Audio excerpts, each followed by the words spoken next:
നടിയെ കാറിൽ വെച്ച് ആക്രമിച്ച കേസിൽ അടിസ്ഥാനരഹിതമായ ബദൽ കഥകൾ ഉണ്ടാക്കാൻ നടൻ ദിലീപ് ശ്രമിക്കുന്നുവെന്ന് കേരളം സുപ്രീം കോടതിയിൽ പറഞ്ഞു. വിചാരണ കോടതിയിൽ പ്രോസിക്യൂഷൻ സമർപ്പിച്ച തെളിവുകൾ അട്ടിമറിക്കാൻ ലക്ഷ്യമിട്ടാണ് ഈ നടപടിയെന്നും സുപ്രീം കോടതിയിൽ ഫയൽ ചെയ്ത സത്യവാങ്മൂലത്തിൽ കേരളം ആരോപിക്കുന്നുണ്ട്. കേസിലെ ഒന്നാം പ്രതിയായ പൾസർ സുനിക്ക് ജാമ്യം അനുവദിക്കരുതെന്ന് ആവശ്യപ്പെട്ട് ഫയൽ ചെയ്ത സത്യവാങ്മൂലത്തിലാണ് സംസ്ഥാന സർക്കാർ ദിലീപിനെതിരെ ഇത്തരം ആരോപണങ്ങൾ ഉന്നയിച്ചിരിക്കുന്നത്. കേസിലെ വിചാരണ നീട്ടിക്കൊണ്ടുപോകാൻ ദിലീപ് ശ്രമിക്കുന്നുണ്ടെന്നും സംസ്ഥാന സർക്കാർ സുപ്രീം കോടതിയിൽ ഫയൽ ചെയ്ത ഈ സത്യവാങ്മൂലത്തിൽ പറയുന്നുണ്ട്. കേസിലെ അന്വേഷണ ഉദ്യോഗസ്ഥനായ ബൈജു പൗലോസിനെ 7 മാസങ്ങളിലായി 87 ദിവസം ദിലീപിന്റെ അഭിഭാഷകൻ വിസ്തരിച്ചു എന്നാണ് കേരളം പറയുന്നത്. സംവിധായകൻ ബാലചന്ദ്ര കുമാറിനെ 35 ദിവസവും സൈബർ ഫോറൻസിക് വിദഗ്ധനായ ഡോക്ടർ സുനിൽ SP-യെ 21 ദിവസവും സൈബർ ഫോറൻസിക് വിദഗ്ധ ദീപ AS-നെ 13 ദിവസവും ദിലീപിന്റെ അഭിഭാഷകർ വിസ്തരിച്ചു. കേസിലെ അതിജീവിതയെ 7 ദിവസമാണ് ദിലീപിന്റെ അഡ്വക്കേറ്റ്സ് വിസ്തരിച്ചതെന്നും കേരളം സുപ്രീം കോടതിയെ അറിയിച്ചിട്ടുണ്ട്. കുറ്റകൃത്യത്തിൽ നേരിട്ട് പങ്കെടുത്ത കേസിലെ ആദ്യ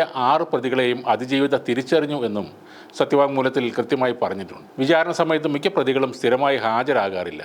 ഇവരുടെ അവധി അപേക്ഷ കോടതിയിൽ ഫയൽ ചെയ്യുന്നത് ദിലീപിന്റെ അഡ്വക്കേറ്റ്സ് ആണെന്നും സംസ്ഥാനം സുപ്രീം കോടതിയോട് പറഞ്ഞു. അന്തിമ വാദം കേൾക്കൽ 1 മാസം നീണ്ടു നിൽക്കുമെന്നും സംസ്ഥാന സർക്കാർ വ്യക്തമാക്കിയിട്ടുണ്ട്. ജാമ്യം ലഭിച്ചാൽ പൾസർ സുനി ദൃശ്യങ്ങൾ പരസ്യപ്പെടുത്തുമെന്ന് അതിജീവിതയെ ഭീഷണിപ്പെടുത്താൻ സാധ്യതയുണ്ടെന്നും സർക്കാർ ചൂണ്ടിക്കാട്ടി. കേസിലെ ഒന്നാം പ്രതിയായ പൾസർ സുനിക്ക് ജാമ്യം അനുവദിച്ചാൽ വിചാരണ നടപടികൾ അട്ടിമറിക്കുന്നതിനുള്ള ശ്രമം ഉണ്ടായേക്കുമെന്നും സത്യവാങ്മൂലത്തിൽ പറയുന്നു. വിചാരണ അട്ടിമറിക്കുന്നതിനായി ദൃശ്യങ്ങൾ പരസ്യപ്പെടുത്തുമെന്ന് അതിജീവിതയെ ഭീഷണിപ്പെടുത്താൻ സാധ്യതയുണ്ടെന്ന് സംസ്ഥാന സർക്കാർ സുപ്രീം കോടതിയെ അറിയിച്ചു. ജാമ്യത്തിൽ ഇറങ്ങി പൾസർ സുനി ഒളിവിൽ പോകാൻ സാധ്യതയുണ്ടെന്നും കേരളം പറയുന്നു. വിചാരണ നീണ്ടുപോകുന്നതിനാൽ ജാമ്യം തന്റെ അവകാശമാണെന്ന പൾസർ സുനിയുടെ വാദത്തെയും കേരളം തള്ളിപ്പറയുന്നുണ്ട്. ക്രൂരമായ ആക്രമണം ആണ് അതിജീവിതക്ക് നേരെ ഉണ്ടായത്. കേരളത്തിൽ അപൂർവമായി മാത്രമാണ് ഇത്തരം സംഭവങ്ങൾ ഉണ്ടായിട്ടുള്ളത്. ജാമ്യം അനുവദിക്കുന്നത് സുപ്രീം കോടതി പുറപ്പെടുവിച്ചിട്ടുള്ള മുൻ ഉത്തരവുകളുടെ ലംഘനമാണെന്നും അതിനാൽ ജാമ്യം ആവശ്യപ്പെട്ടുള്ള പൾസർ സുനിയുടെ ഹർജി തള്ളിക്കളയണമെന്നും സംസ്ഥാന സർക്കാർ